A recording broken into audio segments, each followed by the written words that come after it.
Desde tiempos remotos, las construcciones monumentales han significado un dilema y son causales de infinidad de debates acerca de cómo es que sus estructuras tan sencillas pueden soportar semejantes cantidades de peso sobre ellas. Además de las inclemencias del clima y el incesante paso del tiempo, infinidad de leyendas se cuentan alrededor de estas construcciones colosales. Pero es quizás el trato con el compadre la que es más conocida, famosa y pasada de boca en boca entre los viejos albañiles e ingenieros, quienes afirman bajo juramento solemne y poniendo como testigo al Dios de los cielos que lo que cuentan es verdad. Creían que por ser tiempos modernos y estar en un siglo lleno de modernas tecnologías y avances científicos, la historia iba a ser exenta de este legendario pacto. Lamento decirles que se han equivocado. Jacinto Quetzal era un maestro de obras reconocido por sus trabajos de alta calidad. No había trabajo de construcción al que él no pudiera hacerle frente. Eso lo calificó inmediatamente para ser llamado a participar en los trabajos iniciales para las estructuras y cimientos de la colosal obra del Tren Maya. Tenía cartas de recomendación de personas con mucho peso en el estado, desde el mismo presidente municipal, así como grandes ingenieros e incluso artistas que respaldaban su labor. Jacinto inició su trabajo en la albañilería desde que tenía uso de razón. En los tiempos de su niñez, era impensable que un niño de su comunidad llegase más allá del 6º grado de primaria. Pero para la gran sorpresa y mayor asombro de todos quienes le llegaron a conocer, el mejor maestro albañil de toda la región difícilmente sabía leer y escribir. Sin embargo, sus construcciones eran verdaderas obras de arquitectura, pues tal pareciera que don Jacinto había nacido bendecido con el don de la perfección. A veces ni siquiera se le miraba usando el flexómetro o la niveleta, todo lo hacía a pulso y de una manera que pareciera lo tuviera programado en sus genes. Uno de los ingenieros más afamados del estado, llamado Pedro O'Farrell, y a quien le encomendaron la cimentación para iniciar el proceso de construcción, de inmediato pensó en el señor Quetzal, pues sabía que teniendo a tan profesional y trabajador maestro a cargo de su cuadrilla, tenía asegurada la segunda y hasta la tercera etapa de construcción. Y eso le rendiría enormes ganancias tanto en dinero como en prestigio, ya que la licitación fue bastante difícil de obtener. Así que esa mañana, Jacinto, junto con sus hombres de mayor confianza, fueron citados para llevarlos al que sería su lugar de trabajo por lo menos 1 año y medio. La paga y las condiciones de trabajo eran muy buenas, por lo que ninguno de los peones puso objeción por pasar parte de su vida en ese proyecto. Y no sé, algo en el ambiente de trabajo no acababa de agradar al viejo albañil, y como él solía decir, pinta demasiado mono como para ser gratis, refiriéndose a que todas las cosas que les ofrecían eran demasiado buenas como para ser ciertas. Debían tener un precio elevado, pero a fin de cuentas el señor era un profesional, por lo que se dispuso a trabajar sin poner objeciones. Al llegar al lugar señalado como punto de partida, notaron que el campamento ya estaba instalado. Todos los materiales estaban bajo resguardo y a la entera disposición de los ingenieros. Es decir, podrían empezar en cualquier momento. A pesar de sus raíces mayas, Jacinto no se sentía del todo cómodo en medio de la selva. Después de todo, en sus tiempos de niñez y juventud, sus mayores le enseñaron que esos lugares eran de respeto, y no como quiera se podía permanecer mucho tiempo sin que esto conllevara un costo, y no monetario precisamente, Se contaban cosas entre los viejos mayas que ponían los pelos de punta hasta los recios militares que daban rondines constantemente para cuidar a los trabajadores. Pues lo menos que esperaban eran retrasos innecesarios. Ellos tenían la encomienda de trabajar prácticamente por lapsos. Pues no había turnos como tal, sino que debían entregar tramos señalados en un calendario estipulado por la compañía a cargo. A Jacinto y a su gente les resultó cosa de todos los días. Estaban más que acostumbrados a trabajar bajo grandes presiones de tiempo y producción, pero nuevamente eso no era lo que inquietaba a Jacinto. Él sentía algo que no les quitaba la mirada de encima, y no era precisamente la planilla de ingenieros, sino algo que venía del más allá, del corazón del monte. Eso era lo que realmente le tenía sumamente preocupado. Lo más extraño era de que podían irse en el momento que quisieran hacerlo, pero había un truco. Si deseaban abandonar la obra, lo harían por sus propios medios, es decir, no se les facilitaría la manera de acercarlos a una zona poblada. Si querían salirse de trabajar, deberían hacerlo a pie y atravesando toda la zona selvática. Ahí fue donde don Jacinto cayó en cuenta de que esa era una de las primeras condiciones. Otra de estas condiciones era que no podían salir a comprar nada aunque quisieran, pues estaban totalmente alejados de los poblados. Así que les traían de todo, desde comida, bebida, suministros y artículos de aseo y ropa. Los ingenieros, al irse, el campamento se vaciaba de cualquier vehículo. Ni siquiera estaba permitido tener bicicletas, supuestamente por la propia seguridad de los trabajadores. El viejo trabajador de la construcción había tenido razón, las cosas se ponían cada vez más raras conforme pasaba el tiempo. Finalmente, el primer permiso de salir a sus casas se presentó con una nueva condición. Solamente se les daba la mitad de su sueldo y el resto al presentarse al nuevo pase de lista el lunes siguiente. No había de otra. Jacinto, a pesar de ser ya viejo, aún tenía hijos pequeños, por lo que a pesar de la ayuda de sus hijos mayores, este tenía que proporcionarles comida, estudios y demás cosas de las que un padre debe hacerse responsable. Al verlo llegar, su familia se lanzó a sus brazos. Jacinto no había sentido tanta alegría de estar de vuelta en casa como en esa ocasión. Sentía como si se hubiera despertado de una especie de pesadilla, y su mujer y sus hijos se daban cuenta de que algo le pasaba a su padre. Se miraba abatido y preocupado. Pero su carácter positivo y alegre le hizo el no llevar preocupaciones a casa y se puso a disfrutar de su familia todo el fin de semana. El lunes a las 4 de la mañana ya el transporte pasaba por ellos puntual para llevarlos 3 horas de camino selva adentro. El viejo Jacinto notaba algo peculiar entre sus compañeros, había muchos nuevos. Al inicio no le dio importancia, pues es común que las personas se cansen o se aburran y ya no regresen a trabajar. Pero al llegar a la obra, notó que había muchos avances, pero muchos de los peones que la semana anterior y durante todo el mes estuvieron trabajando con él ya no estaban.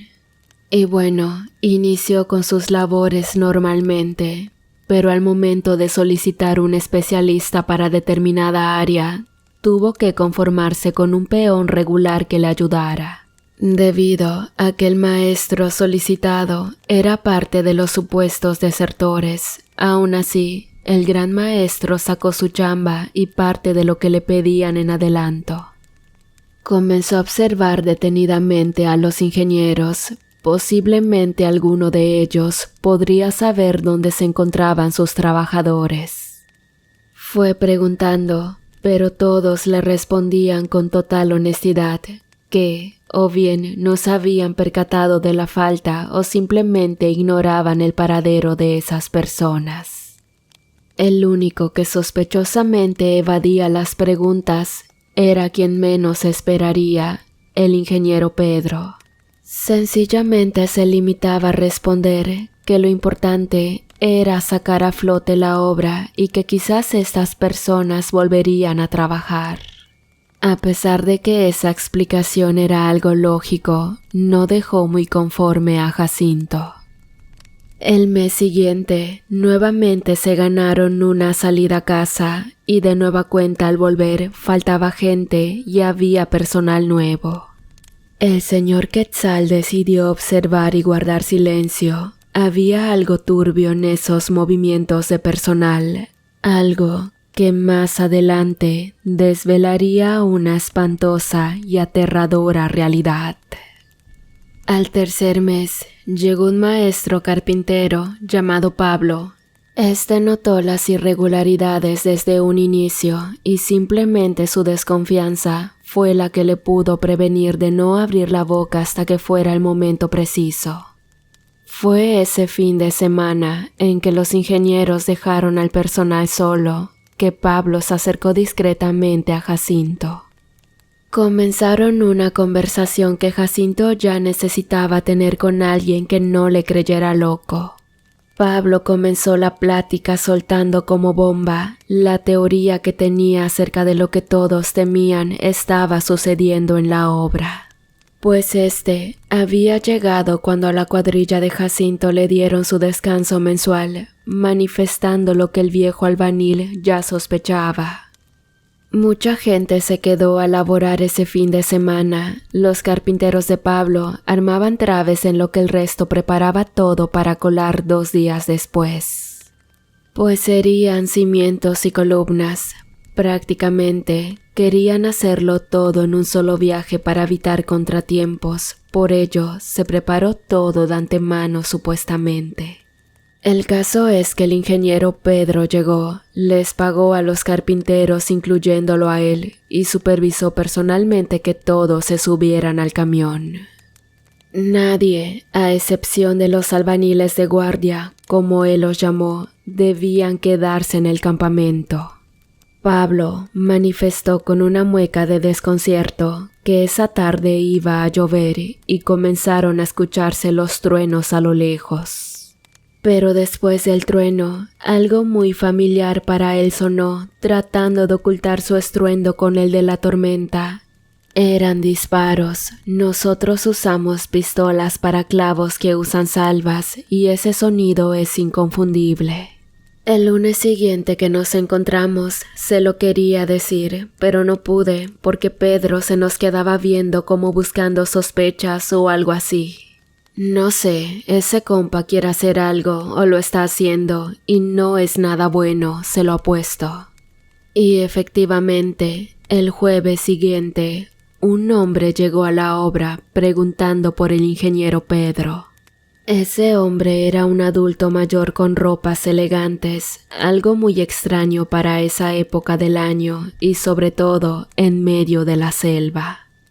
El caso es que se presentó ante Pablo y Jacinto como el jefe del ingeniero. Ellos le señalaron su tráiler y el extraño hombre agradeció, haciendo una reverencia con su sombrero. De repente, uno de los indígenas locales que había ido a vender dulces y cigarros se espantó y salió corriendo y gritando del campamento. Y bien, aquel extraño hombre de traje elegante salió del tráiler del ingeniero muy satisfecho y entregando varios fajos de billete a este para agasajar a sus trabajadores. Todos comieron, bebieron y festejaron, pero Jacinto y Pablo tenían muchas espinitas que no les dejaban estar a gusto en el convite.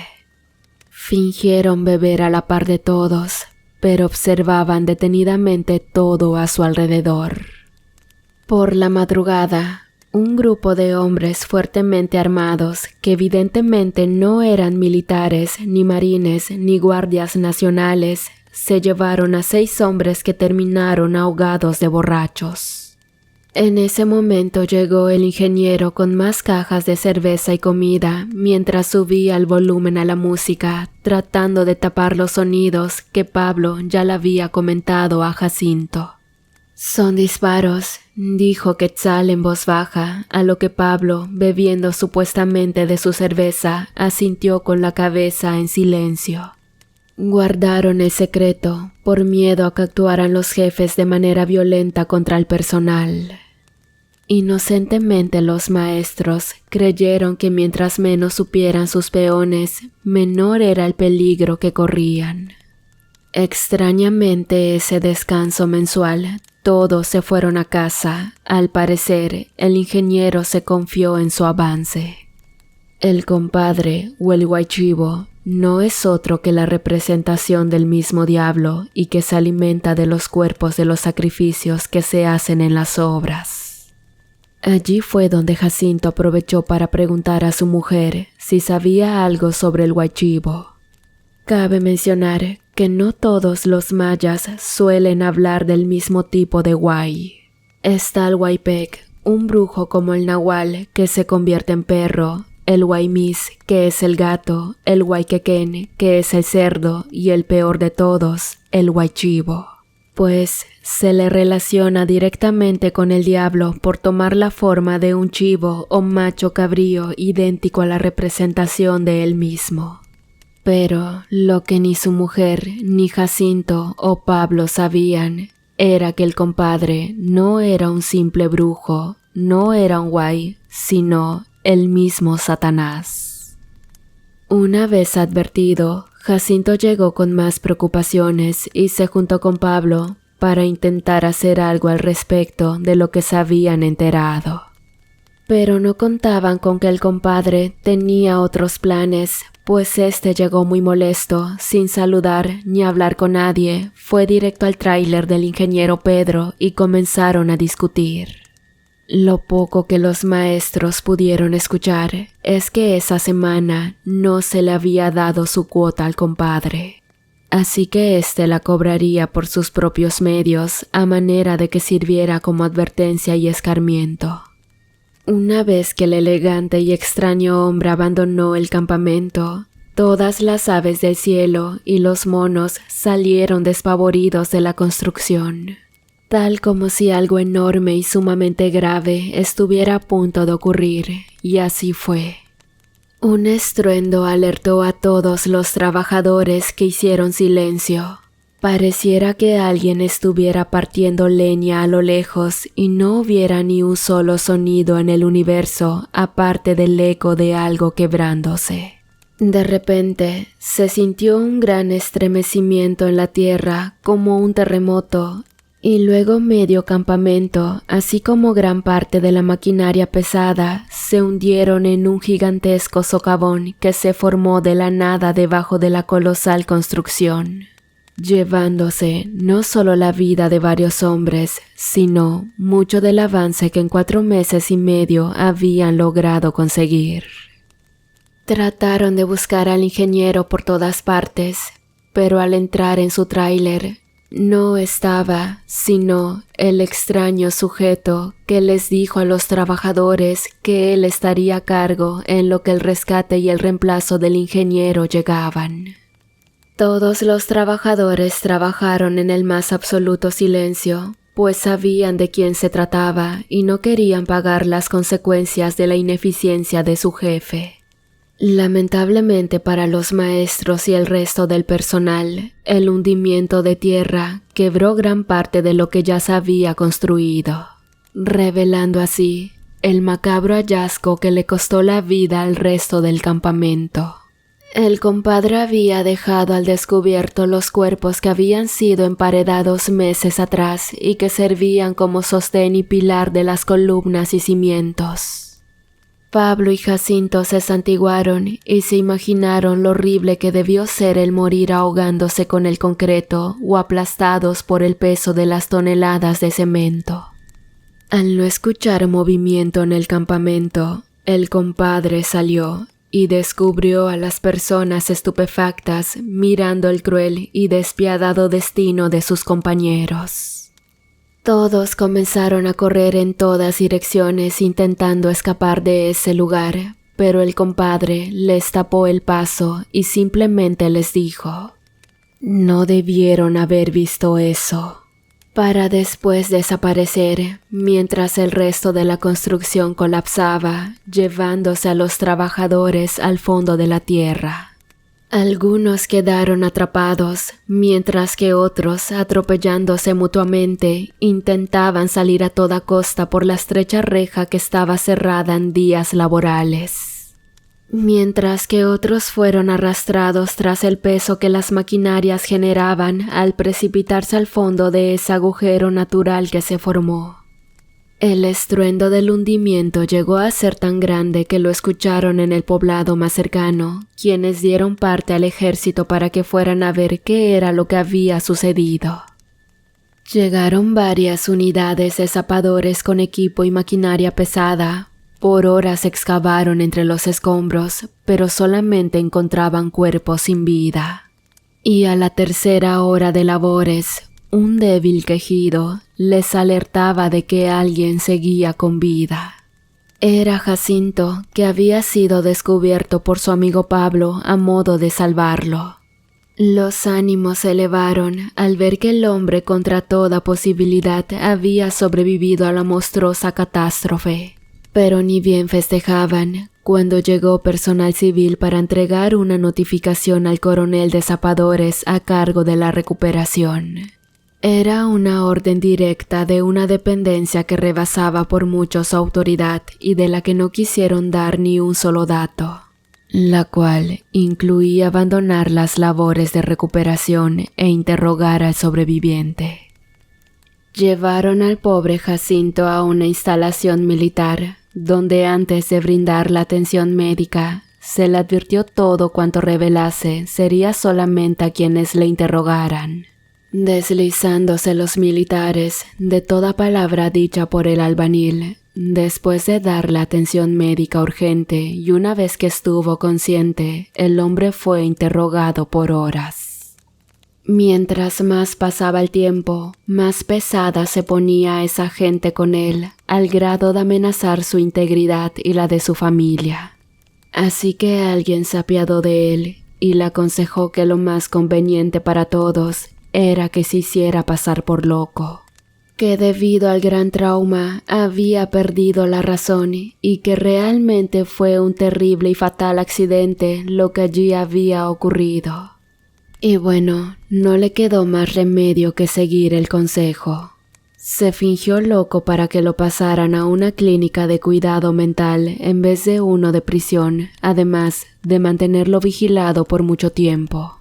Lamentablemente muchos creyeron que Jacinto de verdad estaba loco y que la primera fase de la construcción del Tren Maya inició en agosto del 2022, cuando realmente comenzó en 2020. La zona fue acordonada por meses mientras se removía la tierra, la cual no pudo ser tan revuelta pues estaba firme, como si nunca se hubiera hundido.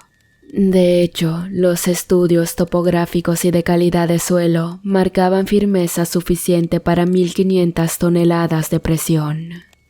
Es decir, que realmente fue una obra del maligno el que todo un equipo de trabajo desapareciera sin dejar huellas ni rastros, a excepción del único testigo, a quien presuntamente obligaron a declararse mentalmente incompetente ante notaría pública, por lo que no se puede acreditar ni una sola palabra de lo dicho.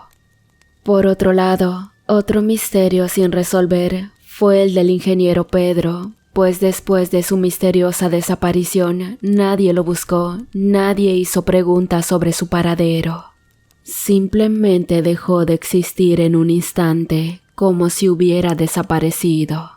Y lo que Jacinto Quetzal recuerda es que la última vez que lo vieron fue cuando regresaron del descanso mensual, cuando ese ser se molestó y lo desapareció así sin más para seguir cobrándose con mano propia. Muchos pensarán que la historia no es verdadera por ser palabras de una persona a la que obligaron a fingirse loco. Pero se puede contar una infinidad de historias acerca de las ofrendas en las obras monumentales que curiosamente siempre involucran al compadre. Curioso, ¿no lo creen? Gracias por recibir la historia. Saludos desde Chiapas. Hola, ¿qué tal queridos amigos, querida familia 3AM? ¿Cómo están? Espero que hayan disfrutado muchísimo la historia.